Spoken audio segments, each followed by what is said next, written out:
بسم اللہ الرحمن الرحیم۔ مشرف غدار تھا۔ تعلیمی پالیسیوں کے تناظر میں ہم پروگرام کر رہے ہیں۔ آج ہمارا 5واں پروگرام ہے۔ آپ اس باپ کے بارے میں سوچیں، اس باپ کی ذہنی کیفیت کے بارے میں سوچیں کہ جو اپنی اولاد کو بھیڑیوں کے آگے پھینک دے اور بھیڑیے اس کو چیر پھاڑ کے کھا جائے۔ اس باپ کا تصور آپ اپنے ذہن میں لے کر آئے۔ یہی تصور آپ ہمارے یہ سیاستدان ان کی بابت سوچیں جو اپنی نئی نسل کو غیر ملکی این جی اوز کے حوالے کر دیں اور کہیں کہ وہی ان کے لیے نصاب بنائے، وہی ان کے لیے امتحان کا طریقہ کار وضع کرے اور وہی ان کے اساتذہ کو تربیت دے، تو اس حکمران کی بابت آپ کے ذہن میں کیا تصور آئے گا؟ کہ وہ ملک کا مخلص ہوگا، وہ ملک کا ہمدرد ہوگا، وہ اپنی نئی نسل کو ترقی کی راہوں پر گامزن کرنے کی کوشش کرے گا؟ قطعاً بھی ایسا نہیں ہو سکتا۔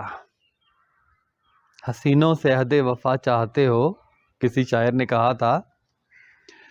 کہ حسینوں سے عہد وفا چاہتے ہو، بڑے نہ سمجھ ہو یہ کیا چاہتے ہو۔ تم یہ تصور کرو کہ امریکہ اور برطانیہ اور کینیڈا اور ناروے، سویڈن، ڈنمارک، آسٹریلیا، ان کی این جی اوز آئیں گی اور آپ کی نئی نسل کی ترقی چاہیں گی،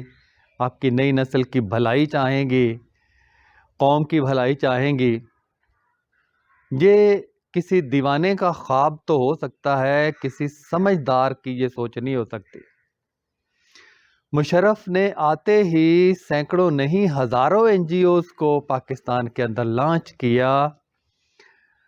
اور ہمارے اساتذہ کی تربیت ان کے حوالے کر دی۔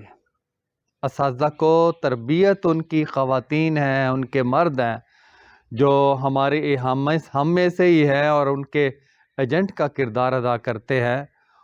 انہوں نے تربیت دی اور اب تک دی جا رہی ہے۔ ان کے اندر سب سے زیادہ سرکردہ کردار جو ادا کرتی ہے وہ برٹش کونسل ہے، جس کے پاکستان کے اندر ہزاروں نہیں لاکھوں کے قریب ادارے ہوں گے انگریزی سکھانے کے۔ مجھے یہ بتائیں کہ ہم اس قابل نہیں ہیں، ہماری حکومت اس قابل نہیں ہے کہ ہمارے اپنے اساتذہ کو وہ تربیت دے سکے، اپنے ماحول، اپنی تہذیب، اپنی ثقافت، اپنا مذہب، سب کچھ مد نظر رکھتے ہوئے ان کو تربیت دے سکے کہ وہ ان کو اردو کیسے پڑھائیں، وہ ان کو اسلامیات کیسے پڑھائیں، وہ مطالعہ پاکستان کیسے پڑھائیں، وہ سائنس کیسے پڑھائیں۔ تو وہ نہیں، ہم لوگ نہیں کر سکتے، ہمارے اندر ایسے اہل لوگ نہیں ہیں، ایسا نہیں ہے۔ ہم کر سکتے ہیں اور کرتے رہے ہیں، لیکن چونکہ ایک بزدل جرنیل نے ہتھیار ڈالے تھے ان کے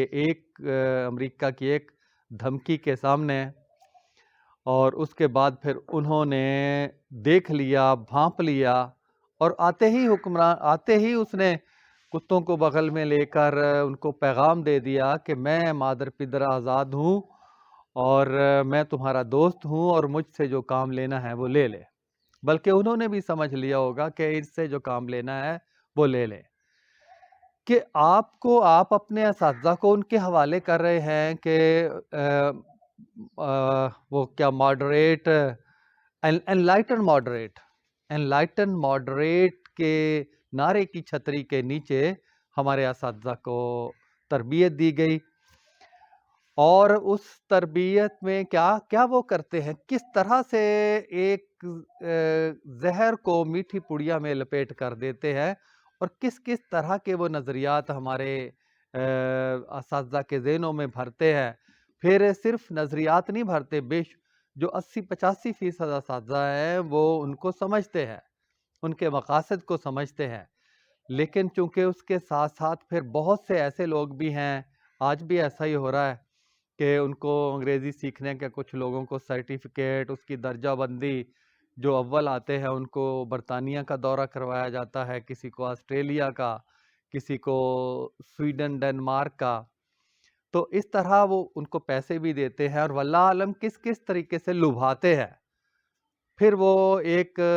حد ایسی آتی ہے کہ وہ شخص ان کے مقاصد کے لیے کام کرنے کے لیے تیار ہو جاتا ہے۔ تو اس طرح لوگ تیار کرنا کہ ان کے مقصد کے لیے کام کریں، وہ یہاں ان کو دستیاب ہوتے ہیں، یہاں میسر آتے ہیں، اور قوم نسل نو جو تباہ ہوتی ہے وہ الگ ہے۔ پھر انہوں نے ایک نظریہ جو پیش کیا کہ یہ دیکھیں جی، انگریزی آپ کچھ بھی پڑھاتے ہیں، سائنس پڑھاتے ہیں یا انگریزی پڑھاتے ہیں، تو ترجمے کے ساتھ نہ پڑھائیں،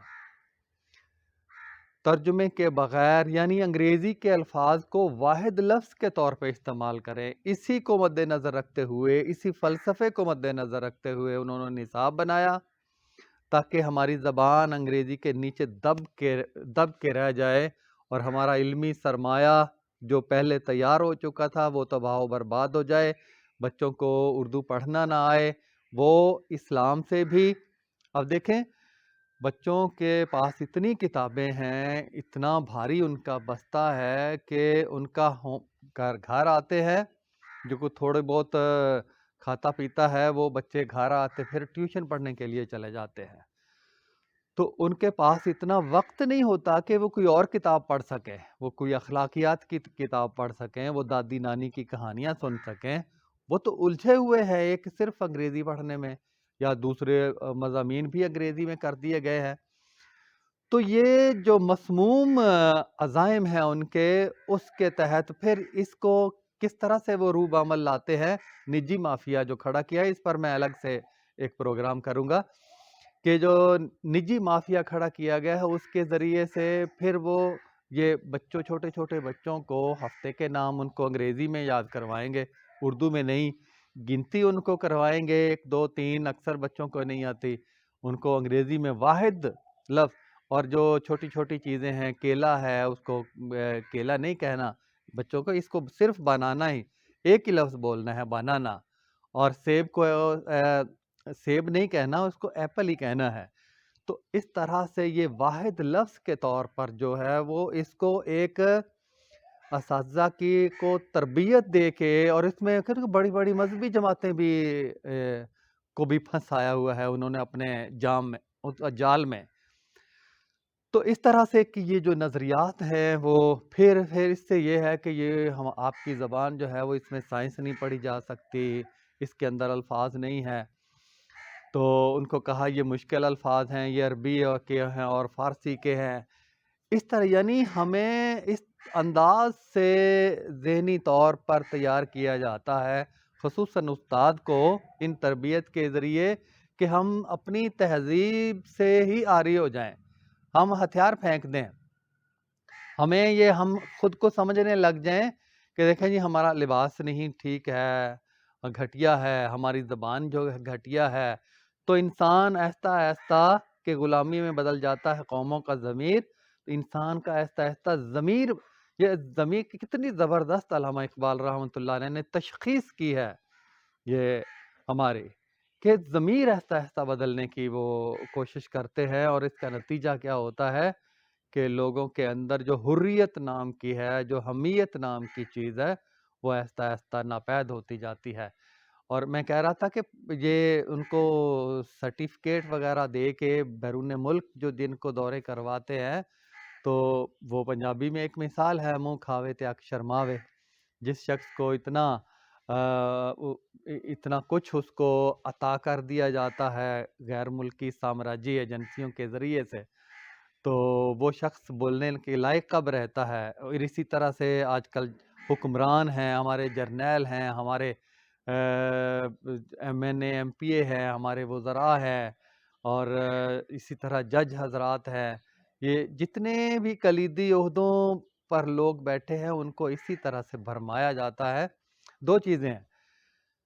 جس کا ہمیں سامنا ہے، ایک تو یہ لوگ مخلص نہیں ہیں جو ہمارے اوپر ہے کسی بھی طرح،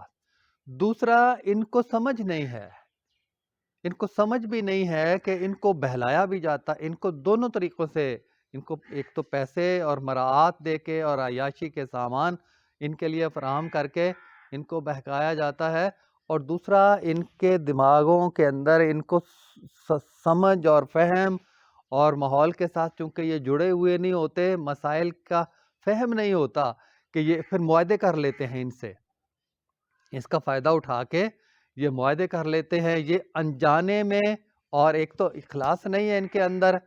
دوسرا یہ زمین سے جڑے ہوئے نہیں ہیں، تو ان کے ناسمجھی میں ایسے معاہدے کر لیتے ہیں کہ بعد میں ان کو پتہ چلتا ہے کہ اوہو یہ تو ہماری موت تھی جو ہم نے معاہدے کیے ہوئے ہیں۔ تو اس طرح سے پاکستان کو ان این جی اوز کے ذریعے سے تباہ و برباد کیا گیا ہے، اساتذہ کی تربیت، اور پھر وہ جو اساتذہ ان کے، مجھے یاد ہے 2007 میں پنجاب یونیورسٹی میں ایک ٹریننگ سیشن تھا چلا، اس میں سینئر ایس ایس تھے، ہیڈ ماسٹر تھے، اور ڈی او، سی او تو نہیں تھے، ڈی او حضرات بھی وہاں پر موجود تھے۔ تو وہاں ایک خاتون آئی، خاتون نے کہا کہ انگریزی کے حوالے سے بات ہوئی، اس نے کہا آپ کے لیے تو انگریزی آسان ہونی چاہیے، میں دیکھتی ہوں کہ یہ بہت مشکل سمجھی جاتی ہے آپ لوگوں کے لیے۔ تو اس نے کہا ہم تو کالونی رہے ہیں کتنے 200 سال تک، نے کہا ہم تو انگریزوں کی کالونی رہے ہیں، تو جو کالونی میں جو رہنے والے لوگ ہیں وہ تو ان کے لیے تو مشکل نہیں ہونا چاہیے۔ یعنی یہ دیکھیں کہ وہ کہتے ہیں کہ ہم کالونی رہے ہیں، وہ فخر کے ساتھ وہ یہ بات کر رہی تھی کہ آپ لوگ انگریزوں کی کالونی رہے ہیں، آپ کے لیے مشکل نہیں ہونا چاہیے۔